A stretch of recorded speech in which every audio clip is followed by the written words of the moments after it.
నిన్న షో టైంకి mobile charging కొద్దిగా లేట్ అవడం వల్ల గ్లాడియేటర్ 2 రివ్యూ కాస్త లేట్ అయింది. దాని వలన ఈ కంగువా డే 1 యొక్క వీడియో మిస్ అయింది మన ఛానల్లోని. ఎనీవే, డే 1 తో పాటు డే 2 తో కూడా కలిపి క్లియర్గా ఈ వీడియోలో అయితే మాత్రం కంగువా యొక్క ప్రీ రిలీజ్ బిజినెస్ కూడా ఎంత చేశారు, ఎంత రావాలనే దాని గురించి కంప్లీట్ క్లారిటీ మీకు వచ్చేలాగా చేస్తాను. యూజువల్ గా చాలా తమిళ ఫిల్మ్స్ కి ఓన్ రిలీజ్ ఉంటుందన్నమాట. కాబట్టి వాళ్ళకి బిజినెస్ గా ఇన్ని రైట్స్ అంటూ ఒక్కొక్క ఏరియా వైజ్ గా అయితే మాత్రం థియేట్రికల్ రైట్స్ ని అమ్ముకోరు. కాకపోతే వాళ్ళకంటూ ఒక టార్గెట్ ఉంటుంది డొమెస్టిక్ గా కానీ కొన్ని అదర్ స్టేట్స్ లోనే. కాబట్టి వాళ్ళు ఒకవేళ ప్రీ రిలీజ్ బిజినెస్ నార్మల్ గా చేసినా కూడా అంత పెద్ద రికార్డ్ బ్రేకింగ్ గా ఉండవు అనమాట. ఈవెన్ బిగ్ ఫిల్మ్స్ అయినా మీరు చూసుకోండి, తమిళ నుండి ఇప్పుడు టాలీవుడ్ చేస్తున్నట్టు బిగ్ ప్రీ రిలీజ్ బిజినెస్ అయితే మాత్రం వాళ్ళు చేయరు. చాలా రేర్ గా అవుతుందన్నమాట. మోస్ట్లీ ఓన్ రిలీజ్ వాళ్ళకి జరుగుతుంది. కాబట్టి ఈ విధంగా ప్రీ రిలీజ్ బిజినెస్ యొక్క టార్గెట్ చాలా సార్లు తక్కువగా జరుగుతుంటుంది. బట్ టార్గెట్ మాత్రం ఖచ్చితంగా మూవీ కొంత అచీవ్మెంట్ అంటూ ఉంటుంది కదా బ్రేక్ ఈవెన్ కి, అది కలెక్ట్ చేస్తేనే బాక్స్ ఆఫీస్ దగ్గర హిట్ అయినట్టు. ఓవర్సీస్ లోని 40 crore బిజినెస్ చేసుకున్నారనమాట. ఇదేంటి ఇంత చేశారు అంటే వాళ్ళ యొక్క తమిళ మార్కెట్ యొక్క నమ్మకం మీద ఓవర్సీస్ బిజినెస్ చేశారు. కానీ రిలీజ్ అంత గ్రాండియర్ గా ఓవర్సీస్ లో జరగలేదు. ఈవెన్ బుకింగ్స్ పరంగా కానీ రిలీజ్ పరంగా కానీ డొమెస్టిక్ గా తమిళనాడులోనో లేదంటే పక్క స్టేట్స్ లోనూ మాత్రమే కాదు, ఓవర్సీస్ లో కూడా దెబ్బైందనమాట.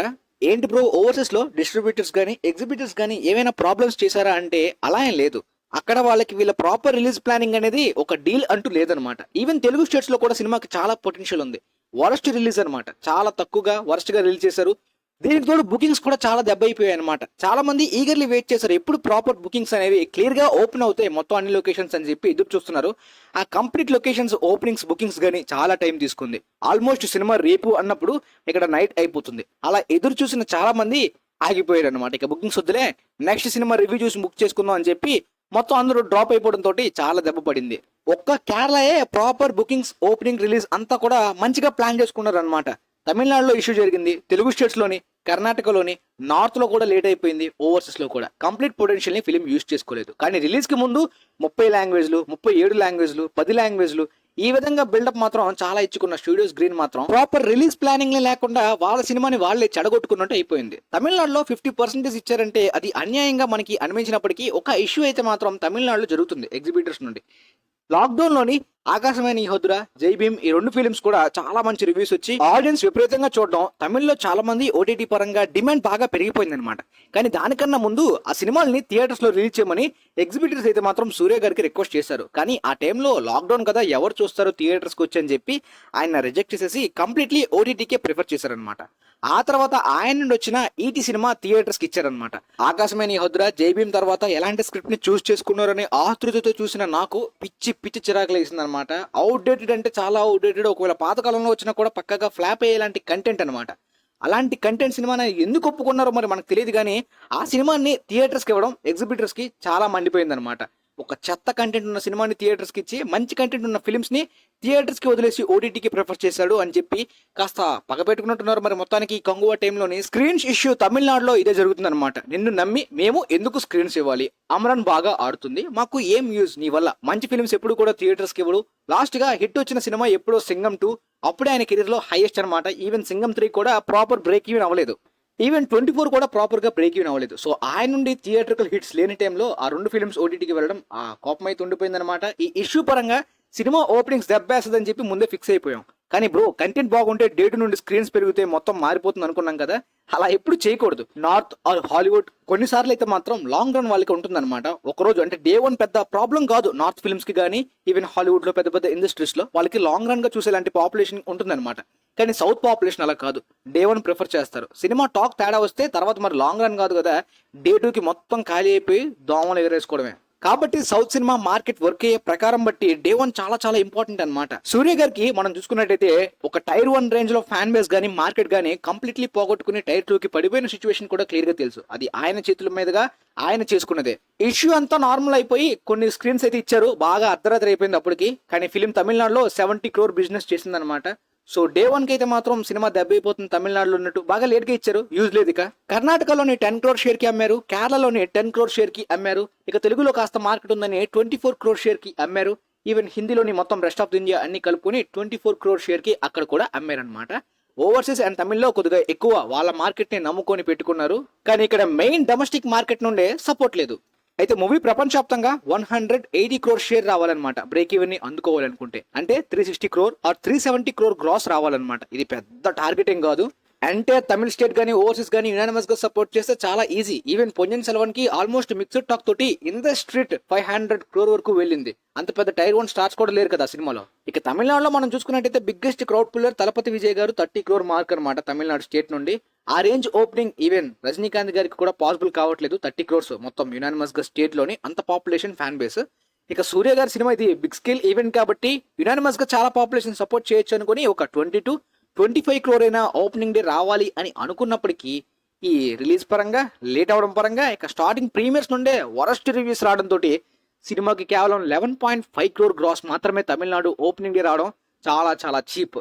అవును, ధనుష్ గారి రాయన్ ఫిల్మే తమిళ స్టేట్స్ లోని 11 crore ని టచ్ చేసింది ఓపెనింగ్ డే. ఈవెన్ తంగాలను కూడా ట్రైలర్ వల్ల హైప్ అంతా పోయి మార్కెటింగ్ వర్క్ అవ్వని ఫిల్మ్ కూడా 11 crore ఓపెనింగ్ ని తమిళ స్టేట్ నుండి అందుకుంది. మరి 2 years కష్టపడిన ఈ బిగ్ స్కేల్ సినిమాకి ఇదే రేంజ్ లో రావడం చాలా దారుణం కదా. ఈవెన్ మనం మాట్లాడుకున్నట్టయితే మొన్న శివకార్తికేయన్ గారి అమరన్ ఫిల్మే 16 crore వరకు టచ్ చేసింది అనమాట ఓపెనింగ్ డే. ఇండియన్ 2 కన్నా ఈ సినిమా ఓపెనింగ్ డే తక్కువ. అఫ్ కోర్స్ ఒప్పుకుంటా సూర్య గారు టైర్ 2, కాకపోతే ఇంత పెద్ద సినిమా తీసినప్పుడు కూడా టైర్ 2 రేంజ్ లోనే బాక్స్ ఆఫీస్ రావడం అనేది అసలు కరెక్ట్ కాదనమాట. సో ముందు స్టూడియోస్ ప్రాపర్ రిలీజ్ పెట్టుకోకపోవడం, దాంతోపాటు కాస్త థియేటర్స్ లేట్ గా బుకింగ్స్ ఓపెన్ అవడం కానీ ఇష్యూస్ కానీ, ఈవెన్ హైదరాబాద్ లో కూడా మైత్రి వాళ్ళతో ఏదో గొడవలు జరిగాయంట.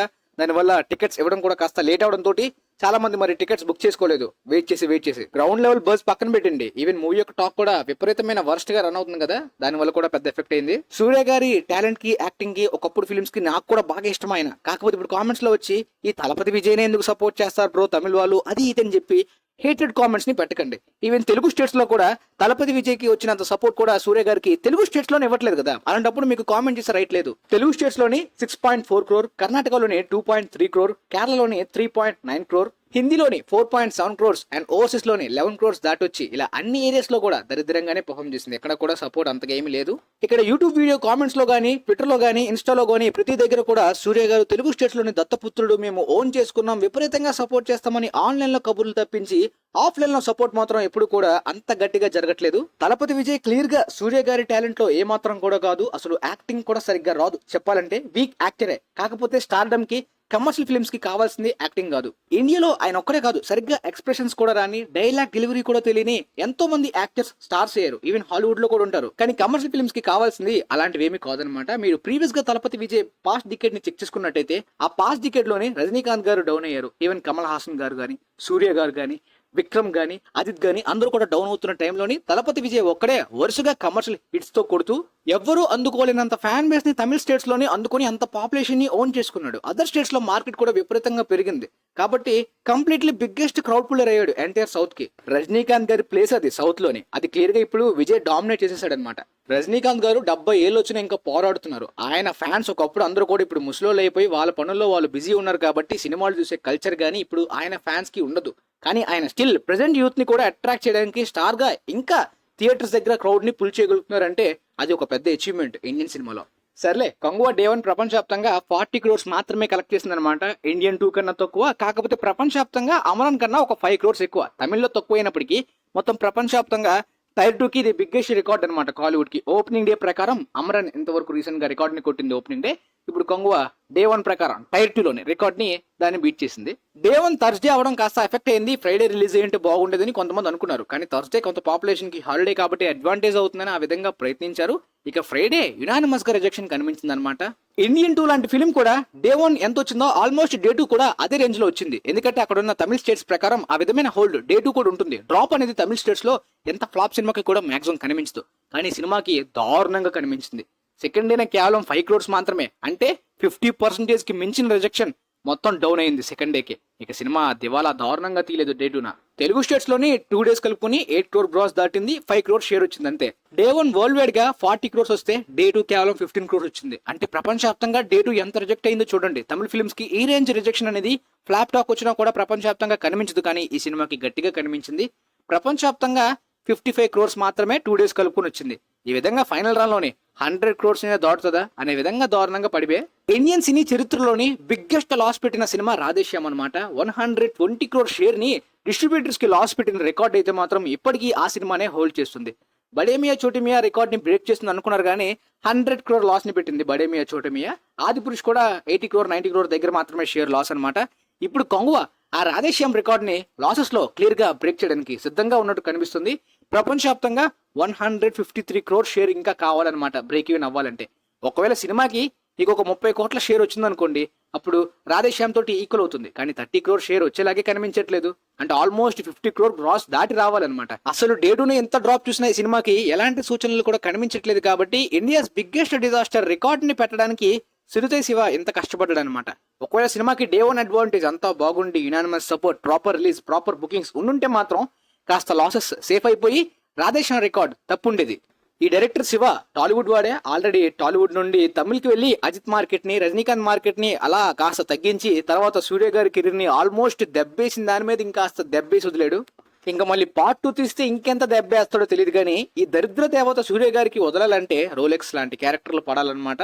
ఇప్పుడు రోలెక్స్ సినిమాకి హైప్ వస్తుందంటే అది కేవలం క్యారెక్టర్ వల్లే, సూర్య గారి వల్ల రావాలి. అంటే ఆయన ఏ క్యారెక్టర్ చేసినా హైప్ రావాలంటే ఆయన ఫ్యాన్ బేస్, క్రౌడ్ పూల్ అనేది మళ్ళీ పెరిగి ఛాన్స్ ఉంటుందా? ఈ సినిమాతో ఇంకాస్త దరిద్రంగా ఆయన కెరీర్ అయిపోయినట్టేనా అనేది చూడాలి. మరి ఇంత మంచి టాలెంట్ ఉంచుకొని ఇలాంటి డైరెక్టర్ని, అలాంటి స్క్రిప్ట్ ని నమ్మి 2.5 years ఎలా వేస్ట్ చేసుకున్నారనేది, ఆయన సొంత కెరీర్ని ఆయన నాశనం చేసుకున్నప్పుడు అభిమానించే వాళ్ళు, ఆయన్ని ఇష్టపడే వాళ్ళు ఇంకేం చేయగలరు?